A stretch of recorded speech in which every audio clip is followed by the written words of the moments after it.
Olá, eu sou a Bruna Cesarano, aluna do segundo semestre de Medicina da Faculdade Pitágoras de Eunápolis, e nessa videoaula nós vamos tratar de alguns conteúdos que são bem importantes do módulo de Crescimento e Desenvolvimento 1, que é a famosa embriologia. Então vamos lá. Nessa aula de hoje a gente vai tratar um pouquinho sobre a gametogênese, focando mais na espermatogênese, a fertilização, também conhecida como fecundação, e os processos mais importantes da terceira semana embrionária. Então, o que é a gametogênese? É o processo de formação e desenvolvimento de células germinativas especializadas, também conhecida como gametas. Nós temos gametas masculinos e gametas femininos. Os gametas femininos também são conhecidos como ovócitos ou oócitos, e os masculinos espermatozoides. E temos nomes específicos para dar a gametogênese. No sexo feminino, oogênese ou ovogênese, e no masculino, espermatogênese. Esses gametas, eles são células haploides, ou seja, eles sofrem meiose, de modo que lá na fecundação, a junção dessas duas células forma uma célula diploide. Então, aqui eu trouxe um quadro comparativo, né, da espermatogênese, da oogênese, e o que ocorre lá na oogênese? Os ovócitos primários, eles vão se originar durante a vida fetal e ficam paralisados na prófase 1 até a puberdade. A cada ciclo, sobre estímulos hormonais, um folículo completa a meiose 1, formando um ovócito secundário, que só completa a meiose 2 se ocorrer a fecundação. É importante a gente falar que nesse processo também há a formação de dois corpúsculos polar, o primeiro aqui na meiose 1 e o segundo na meiose 2, só que eles são degradados, né? E esse é um processo que ele tem um final. O final seria lá na menopausa, porque a mulher ela produz um número limitado de ovócitos e eles vão sendo liberados no período da menstruação. Então, quando chega a menopausa, a mulher para de menstruar porque esses ovócitos eles já acabaram, né? Foram todos eliminados. A gente tem a espermatogênese, com início lá na puberdade, ocorrendo nos túbulos seminíferos dos testículos, e tem nesse processo uma duração de 64 a 74 dias. Ele tem um controle hormonal feito pelo eixo hipotálamo hipófise gonadal. Então, o hipotálamo ele vai produzir o hormônio GnRH, que é o hormônio liberador de gonadotrofina, e esse hormônio ele vai estimular a hipófise a produzir o hormônio luteinizante e o hormônio folículo estimulante. Então, o LH ele vai atuar lá na célula de Leydig, fazendo com que ela produza testosterona, e o FSH vai agir lá na célula de Sertoli, fazendo com que, né, ela ajude ali na espermatogênese, sustenta e nutre as células também germinativas e produza a inibina, que vai fazer uma retroalimentação negativa lá no FSH. A testosterona ela é fundamental também para a manutenção da espermatogênese e também dos efeitos androgênicos.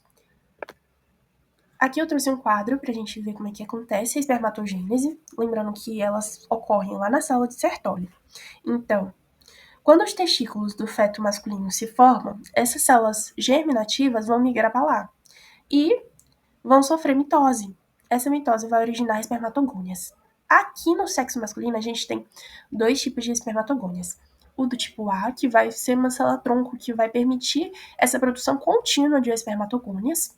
Então, se tiver tudo funcionando ok, essa produção, né, de espermatozoides vai durar até o final da vida.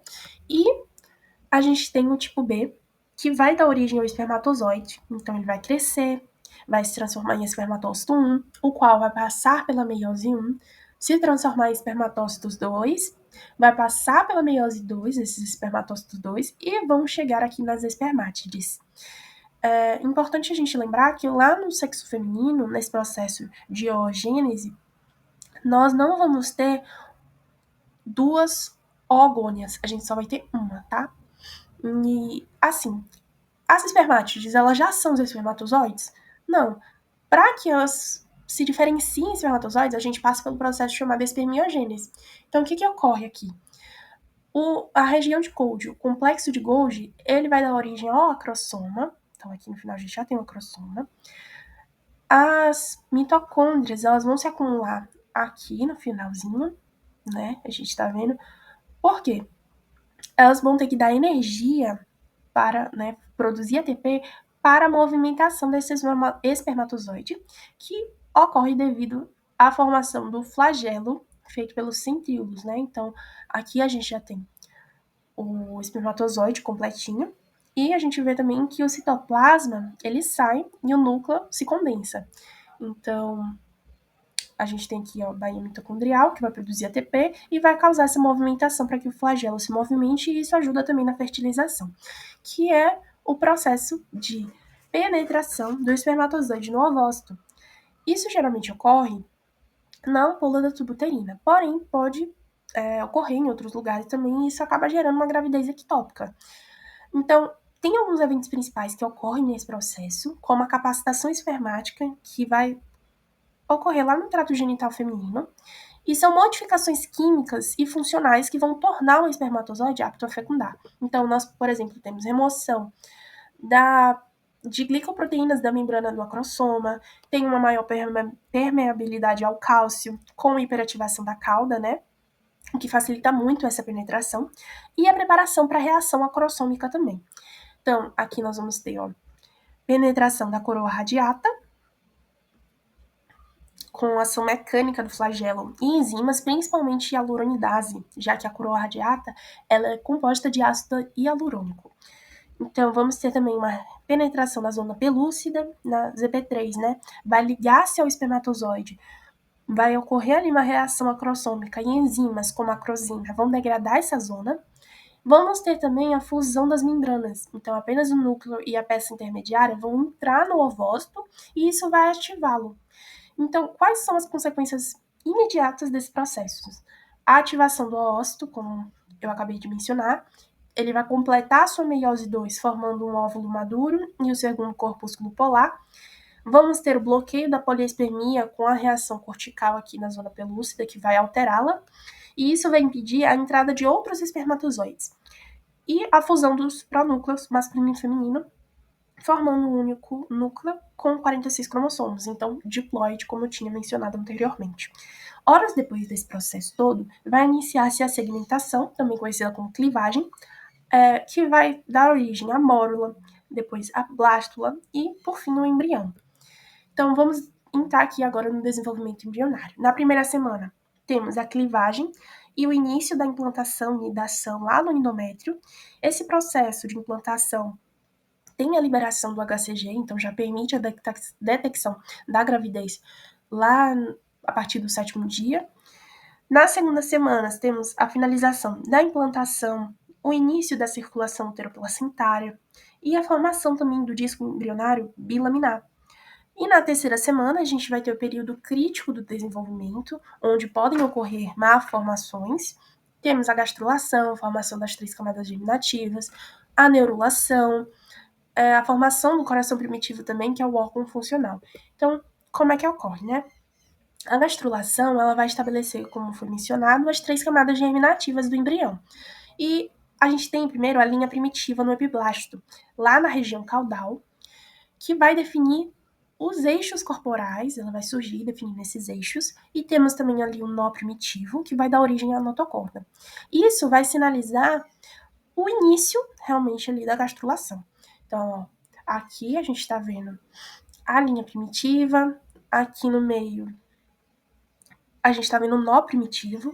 Então, é por meio dela que células do epiblasto vão invaginar e vão migrar para formar o ectoderma. Então, células do epiblasto vão migrar aqui por meio do nó primitivo e vão formar as células do ectoderma, né? A gente tem aqui o epiblasto que vai sobrar, o epiblasto remanescente, do mesoderma intraembrionário, que vai se distribuir essas células pela lateral e cranialmente, e o endoderma definitivo aqui embaixo, que essas células elas vão acabar substituindo o hipoblasto. Então, terminou esse processo, nós vamos ter as 3 camadas germinativas.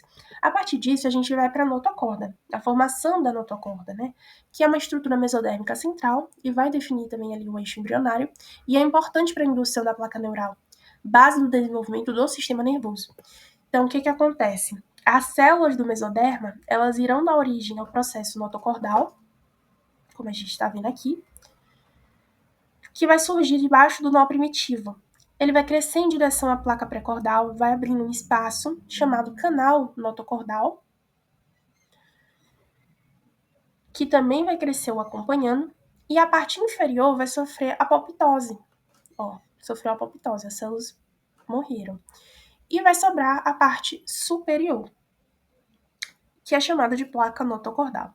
Essa placa notocordal, ela vai se dobrar, certo? Ela vai se dobrar e vai formar uma estrutura esférica conhecida como notocorda. Então aqui a gente já está vendo o processo final desse processo da formação da notocorda. E aí a gente vai para a neurulação. O ectoderma, essa parte superficial aqui, né? Ele vai se espessar, as células vão aumentar em cima da notocorda e vai formar a placa neural. Então isso aqui é a placa neural. E à medida que ela é formada, vai surgir uma depressão chamada sulco neural, e as laterais elas vão ficar superiores. Então elas são chamadas de pregas neurais. Elas vão continuar subindo, o sulco neural vai continuar descendo e elas vão se fundir formando o tubo neural, no qual se desprende do ectoderma, permitindo que o ectoderma ele volte a cobrir aqui, né? Ele volte à sua posição inicial. E quando isso acontece, essa separação, né, fechamento, tem algumas células da crista neural, chamadas células da crista neural, que vão se desprender também e vão dar origem a outras estruturas nervosas. A gente pode observar também aqui que a gente tem a formação, a divisão, né, na realidade, de mesoderma. Então, mesoderma paraxial, que ele vai dar origem ali, onde surgir os somitos. Os somitos, eles vão originar músculos, vértebras e costelas. Temos o mesoderma intermediário e, por fim, aqui o mesoderma lateral. Aqui, voltando um pouquinho, a gente percebe também a presença do alontoide. O alontoide, ele vai ser útil, né, para a formação ali do ligamento umbilical.